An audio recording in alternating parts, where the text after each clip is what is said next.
직장에서부터 쫓아왔어요. 나는 나 일단 놓고 배 탔대. 미숙이가 봤대. Halo guys, balik lagi ke channelnya Mimin. Gimana kabar teman-teman semua? Semoga baik-baik aja ya. Oke, di video kali ini mari kita lanjutkan review dari drama When Life Gives You Tangerines. Yang makin seru tentunya. Bagaimana lanjutannya? Ini dia. Bye Mimin. Ya, akhirnya Gumyong melaksanakan pernikahannya. By the way, pada waktu itu sang mantan datang ke sana dan berniat untuk memberikan hadiah dan juga mengucapkan selamat kepada Gumyong. Dia teringat kembali masa-masa ketika mereka masih pacaran dan juga bahagia-bahagianya. Tapi apalah daya, sekarang mereka sudah memiliki pasangan masing-masing. Dia melihat betapa bahagianya Gumyong pada hari itu. Oh ya, sebelum ke detail itu, kita balik lagi nih ke masa dimana akhirnya Eunmyeong itu sudah memiliki seorang anak perempuan yang lucu banget. Namun hingga saat ini Eunmyeong itu masih pengangguran sejak dia keluar dari militer. Nah, ayahnya Gwansik menyarankan dia untuk mencari kerja, mau ngelaut ke atau apapun itu yang bisa dilakukan. Namun Eunmyeong gak mau melakukan hal itu. Dia udah capek banget karena terus-terusan dibandingkan sama kakaknya yang lebih sukses dibandingkan dia. Bahkan uang mereka itu banyak banget habis hanya untuk membiayain sekolah kakaknya, sedangkan dia lebih banyak mengalah. Walaupun Aesun sudah coba untuk menjelaskan sama Eunmyeong, tapi tetap aja dia nggak mau paham tentang hal itu. By the way, ketika Aesun lagi gendong cucunya, dia melihat bahwa istri dari sang mantan itu datang ke sana dan meminta maaf kepada Aesun. Ditambah lagi pada zaman itu, kalau misalkan teknik duluan itu nggak bisa dilaksanakan pesta mewah sama sekali, pokoknya ya secara tertutup aja gitu. Dan dia juga mengatakan bahwa dia nggak pernah menghalangin anaknya itu pacaran ataupun berjodoh dengan Eunmyeong. Bahkan Aesun juga menjanjikan kepada temannya ini, kepada besannya ini bahwa dia tidak akan pernah melakukan hal yang buruk kepada istri dari anaknya ataupun menantunya, nggak mungkin. By the way, pada waktu itu kan lagi krisis banget dan banyak banget PHK besar-besaran. Salah satunya yang terkena dampak itu adalah Gumyong. Dan juga ada dia lihat seorang bapak-bapak di halte yang kebetulan bareng sama dia itu juga mendapatkan hal yang sama dengan dia. Namun Gumyong gak nyerah sama sekali, dia terus-terusan mencoba untuk mencari pekerjaan karena kan dia sudah memiliki pengalaman kerja di perusahaan besar. Dia yakin banget bahwa nantinya bakal ada perusahaan yang bakal ngerekrut dia. Tapi memang karena lagi krisis banget pada saat itu, jadi dia hampir tidak ada mendapatkan panggilan kerja. Bahkan dia melihat si bapak-bapak yang juga di PHK yang di halte bareng sama dia sekarang menjadi seorang sales. Karena Gumyong pada saat itu lagi pening banget, apalagi interviewnya tiba-tiba dibatalkan, dia mampir ke bioskop yang dulu tempat dia bekerja. Nah, kebetulan juga Jongseok juga mampir ke sana untuk menonton dan ternyata jarak kursi mereka itu ada 3 kursi jaraknya. Tapi mereka berdua sampai film itu selesai nggak saling ngeliat, bahkan nggak saling menyapa satu sama lain. Hingga akhirnya 못 봤어? mantan bosnya Jongseok bilang sama dia sengaja mengatur kursinya dengan Gumyong itu deket-deketan biar mereka berjumpa. Tapi malah gak sesuai dengan ekspektasi dari mantan bosnya Jongseok. Lalu dia pergilah mengejar bus karena dia melihat Gumyong itu naik ke bus tersebut.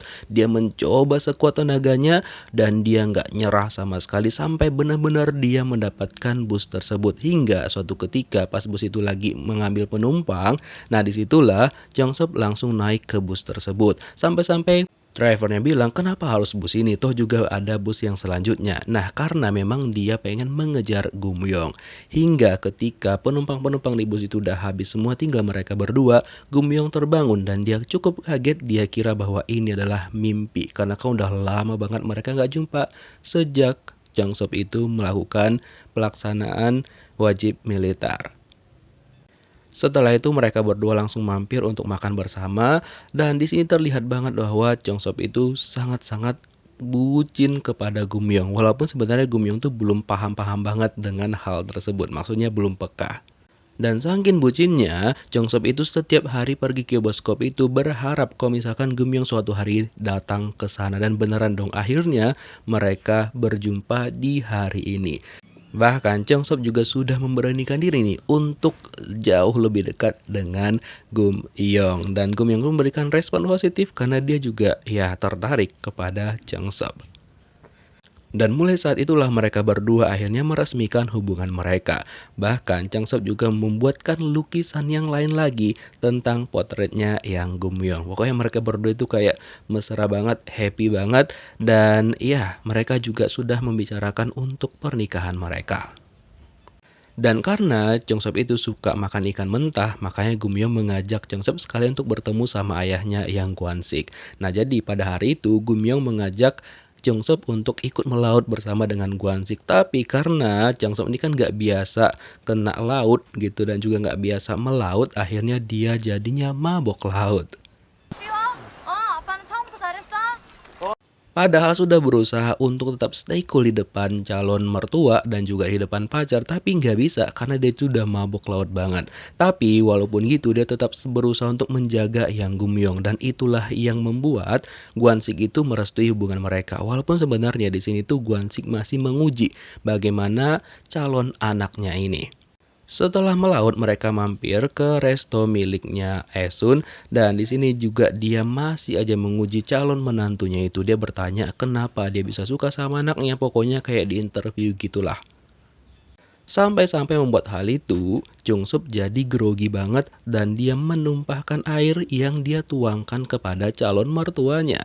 Dan kemudian setelah itu Gumyong izin untuk pergi ke toilet dan tanpa disuruh Changsub langsung pergi menemani Gumyong bahkan memberikan dia jaket karena pada waktu itu lagi dingin banget. Nah, itulah akhirnya Changsub sebenarnya sudah lulus ujian dari Yang Gwansik. Walaupun sebenarnya Changsub tuh masih nggak percaya diri. Bahkan Gumyong juga bilang kalau misalkan ayahnya itu nggak setuju, ya dia juga nggak bisa untuk melanjutkan hubungan mereka terutama ke jenjang yang lebih serius, ke pernikahan. Jadi setelah itu Changsub nggak nyerah, dia datang lagi menjumpai Gwansik dan meminta izin lagi nih untuk merestui hubungannya dengan Yang Gumyong. Dan ternyata sebelumnya orang tuanya Changsub juga sudah pernah memberikan hadiah kepada Aesun. Aesun tuh cerita sama bibi-bibinya kalau misalkan orang tuanya Changsub tuh baik banget kepada anaknya Yang Gumyong. Bahkan sudah menganggap Gumyong tuh sebagai anaknya sendiri. Makanya nggak perlu bertanya lagi, Aesun juga sudah pasti memberikan restu kepada anaknya Yang Gumyong untuk menikah dengan pujaan hatinya Changsub. Hingga akhirnya tepatnya di bulan Agustus tahun 1998, Gumyong melaksanakan pernikahannya dengan Changsub. Nah, terlihat bahwa Aesun tuh dan juga Gwansik kayak menahan rasa sedih mereka untuk melepas anak mereka. Walaupun sebenarnya mereka senang dan juga terharu banget. Bahkan adiknya Aesun juga ya ikutan sedih melepas kakaknya. By the way, kalian ingat kan nenek-nenek dan juga kakek yang sering banget ngebantuin Aesun dan juga Gwansik pada zaman dulu, ternyata mereka juga datang ke sana. Semua orang sudah bersiap-siap untuk masuk ke dalam acara dan untuk mantannya Gumyong, dia memutuskan untuk tidak datang ke acara tersebut. Jadinya dia mutar mobilnya dan akhirnya balik lagi ke rumahnya. Walaupun sebenarnya dia itu sudah menyiapkan hadiah untuk mengucapkan selamat kepada Gumyong. Tapi mungkin dia nggak mau ngerusak acara kali ya. Sementara itu Gumyong dan juga Changsub mereka berdua itu terlihat happy banget. Walaupun sebenarnya Gumyong tuh ya deg-degan banget. Dan Changsub mencoba bilang sama Gumyong untuk udah lebih rileks aja. Bahkan Gumyong juga bilang sama ayahnya Gwansik untuk jangan tegang dan juga jangan nangis. Dan walaupun Gumyong sudah akhirnya akan menikah, tapi bagi Yang Gwansik, Gumyong itu hanyalah anak kecilnya, putri kecilnya yang selalu dia dan juga Aesun rawat dari bayi hingga sekarang. Apapun yang Gumyong butuhkan, mereka selalu berusaha untuk memenuhinya. Hingga akhirnya mereka saat ini benar-benar harus melepas putri mereka untuk hidup dengan orang lain. Dan akhirnya Gumyong dan juga Gwansik akan memasuki ruangan pernikahan yang awalnya Gumyong tuh bilang sama Gwansik untuk jangan tegang ya kan. Nah ternyata dialah yang tegang dan juga malah ikutan nangis. 아빠 여기 있어. 그러니까 Semua orang bahagia banget dengan pernikahan Yang Gumyong setelah ditunggu bertahun-tahun sejak Gumyong itu putus dari pacarnya. Akhirnya Gumyong menemukan seseorang yang benar-benar bucin banget sama dia, mencintai dia secara ugal-ugalan dan juga memperlakukan dia dengan baik. Bahkan mertuanya juga memperlakukan dia dan juga keluarganya dengan baik. Dan nggak hanya keluarga si cowok, keluarga Gumyong juga memperlakukan menantu mereka dan juga besan mereka dengan sangat-sangat baik. Dan pernikahan tersebut berjalan dengan sangat-sangat lancar dan juga hikmat banget. Tapi baru aja keluarganya Aesun dan juga Gwansik bahagia, tiba-tiba aja pas mereka pulang ke rumah, ada orang yang datang mencari anak mereka, Eunmyeong. Karena ternyata bisnis yang dijalankan sama Eunmyeong itu terjadi penipuan. Nah, gara-gara hal tersebut akhirnya Eunmyeong harus mendekam di penjara karena dia dinyatakan bersalah dan juga nggak bisa membuktikan kalau misalkan dia itu ditipu. Gara-gara masih tersulut emosi, akhirnya yang Gwansik, Aesun dan juga Eunmyeong itu mereka jadinya berdebat satu sama lain. Dan di sini Eunmyeong menjelaskan bahwa dia itu selalu dinomorduakan oleh kedua orang tuanya, bahkan nggak pernah memandang dia zaman dahulu. Pokoknya yang diutamakan hanya kakaknya doang. Bahkan ketika dia memberitahukan sesuatu tentang prestasinya dia, tentang apa yang dia lakukan, itu benar-benar nggak didengarkan sama Aesun bahkan juga yang Gwansik. Waktu itu Eunmyeong juga nilainya meningkat dari 55 menjadi 65, dia pamer sama Aesun. Tapi apakah dia mendapat pujian? Tentu saja tidak. Aesun malah nyuekin dia dan lebih fokus kepada Yang Gumyong. Pokoknya semuanya itu tentang Yang Gumyong dan dia sebagai anak kedua itu kayak nggak pernah dianggap gitu loh. Dan akhirnya itu membuat Gwansik marah kepada Eunmyeong karena terus-terusan mendesak mereka dan juga menyalahkan mereka berdua. Karena memang kesalahan dari Aesun dan juga Gwansik sedikit memang, tapi ya itu kesalahan yang cukup besar bagi anak-anak mereka karena mereka selalu membeda-bedakan Yang Gumyong dan juga Eunmyeong. Karena hal itu jadinya mempengaruhi psikologi dari Eunmyeong dan dia juga bilang kepada kedua orang tuanya untuk tidak usah membebaskan dia. Istri Eunmyeong bilang sama ayahnya untuk ngebantu dia memberikan uang agar bisa membebaskan suaminya. Tapi ayahnya nggak mau, karena dulunya anak perempuannya ini nggak pernah nurut sama dia, bahkan selalu ngelawan dia. Jadinya ketika dia butuh bantuan sekarang, dia nggak mau ngebantu anak perempuannya ini. Bahkan katanya dia lebih memilih kapal dibandingkan anak kandungnya. Hal itu membuat istrinya Eunmyeong itu kayak marah banget sama ayahnya. Dan juga istri dari mantan Aesun ini bilang bahwa kata-katanya sudah terlalu keterlaluan kepada anak mereka. Apalagi dia bilang dia lebih memilih kapal dibandingkan keluarganya, terutama anak kandungnya sendiri. Kemudian Aesun dan juga para bibi itu nggak menyerah, mereka pergilah ke tempat orang tua orang yang nipu anaknya Aesun. Nah di sini mereka melihat bahwa ternyata si ibu itu melakukan kerja sama anaknya sendiri dan dia ngebeli TV baru dan juga cincin emas yang diketahui sama bibi-bibinya Aesun. Nah disinilah Aesun langsung naik darah, bahkan nggak terima kalau misalkan yang kena hukuman hanya anaknya saja. Akhirnya Aesun yang awalnya diem aja, dia nggak bisa lagi menahan emosinya dan dia langsung ngebawa TV itu dan juga cincin emas tersebut untuk dia gadaikan agar bisa segera membebaskan anaknya dari sana. Nah nggak hanya Aesun, yang Gwansik juga berjuang untuk mendapatkan pinjaman kepada bosnya dia untuk membebaskan anaknya dari penjara. Tapi bosnya nggak mau ngebantu Gwansik, apalagi Gwansik kan sekarang itu dia udah tua dan juga tangkapannya nggak sebanyak dulu. Walaupun sebenarnya Gwansik ini adalah salah satu karyawan teladannya. Hingga akhirnya yang Gwansik memutuskan untuk menjual kapal miliknya dia. Walaupun itu banyak banget kenangan dari masa lalu, tapi demi membebaskan anaknya, dia akhirnya merelakan kapal tersebut. Dan puisi pertama yang dituliskan oleh Aesun untuk dia masih dia simpan di kapal itu. Dan ya pokoknya dia benar-benar secinta itu sama Aesun dan dia simpen rapi-rapi puisi itu. Karena itu adalah salah satu barang yang berharga banget dari Aesun yang diberikan kepada dia. Karena Aesun itu beneran cinta pertamanya yang Gwansik yang terus dia jaga hingga sampai sekarang. Makanya dia berat banget untuk melepas kapal itu. Tapi ya gimana lagi, karena ini demi anak mereka. Setelah dia keluar dari kapal, dia bertemu sama orang yang mau ngebeli kapal tersebut. Dan karena memang belum berpengalaman, jadinya Gwansik memberikan catatan-catatan yang sudah dia buat tentang kapal itu. Dia berikan semuanya kepada pasangan suami istri ini ataupun pemilik kapal baru. Setelah uangnya terkumpul, akhirnya Un Myung dibebaskan. Walaupun dia tahu akhirnya kalau misalkan orang tuanya mendapatkan uang untuk ngebebasin dia karena menjual kapal mereka. Nah dari sinilah Un Myung itu tahu kalau sebenarnya kedua orang tuanya itu benar-benar sayang sama dia, walaupun ya memang kadang mereka ngebedain dia dengan Yang Gumyong. Kemudian Aesun melanjutkan hidup dengan bekerja di pasar, dan pada waktu itu ada seorang ibu-ibu dan juga anaknya mencari seseorang yang disuruh sama mertuanya datang ke sana, mencari seseorang penjual ikan dan juga makanan laut yang sangat cantik. Dan mereka langsung tertuju kepada Oh Aesun karena ya menurut mereka Aesun lah yang paling cantik di sana. Dan setelah Aesun berjualan, dia didatengin sama suaminya Yang Gwansik yang sekarang juga ya pengangguran gak memiliki pekerjaan. Tapi dia ngebantuin Aesun dan Aesun bilang dia baik-baik aja di sana dan juga pekerjaannya aman-aman aja. Bahkan semua orang di sana iri sama dia karena dia memiliki banyak banget pelanggan untuk membeli dagangannya.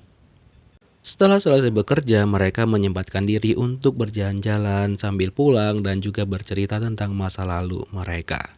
Terus kan istrinya Un Myung itu kayak bingung banget, jadinya dia memutuskan untuk minum. Nah ketika dia cek minuman yang dia sembunyikan di bawah jendelanya, ternyata kok minumannya berkurang 2. Nah kemudian dia bertemulah sama Gwansik dan pengen cerita. Dan ternyata Gwansik tahu kalau misalkan menantunya menyembunyikan minuman keras di sana. Nah setelah itulah istrinya Un Myung itu cerita tentang masalah yang sedang dia hadapin. Ya masalah rumah tangga sih, tapi dia cerita bener ke mertuanya. Jadi dibilang sama dia kalau misalkan Un Myung itu ternyata diam-diam berjualan keliling tanpa sepengetahuan Aesun dan juga Yang Gwansik. Karena Un Myung udah coba untuk mencari pekerjaan, nggak ada satupun orang yang mau menerima dia karena dia itu mantan narapidana. Makanya keesokan harinya Gwansik itu bertemu dengan besannya dia membicarakan hal tersebut, dan dia juga bilang kalau misalkan butuh bantuan sesuatu kayak bertemu cucunya, ya Gwansik bakal mengabulkan hal tersebut. Dan untuk istri dari Pak Bu mantannya Aesun, dia diberikan ladang sama mertuanya. Itu imbalan karena dia udah ngerawat mertuanya dengan baik dan juga ikhlas hingga sekarang. Jadinya ibu mertuanya bilang sama dia, udah lahan yang aku punya itu jadi milikmu aja. Terus kan Un Myung itu kan beneran gak mau cerita kepada Aesun dan juga Gwansik tentang pekerjaan yang dia jalankan sekarang. Dia cuma bilang bahwa dia mau nongkrong sama teman-temannya. Tapi Gwansik yang udah tahu tentang hal itu, dia selalu membekalkan anaknya kayak sarung tangan, minuman hangat, agar ketika Un Myung itu berjualan dia itu tidak kedinginan. Karena pada waktu itu lagi musim dingin banget. Nah ketika itu Un Myung berjualan keliling, dan memang awalnya orang-orang itu banyak banget yang gak mau beli karena memang statusnya dia udah dianggap kayak dulu tuh narapidana, mantan narapidana, jadi kayak dikucilkan gitu loh. Hingga suatu hari tiba-tiba aja Un Myung itu menghilang dan sudah ditemukan bahwa dia itu mau berangkat menggunakan kapal. Aesun yang dejavu tentang anak paling kecilnya, dia langsung mengejar ke kapal itu.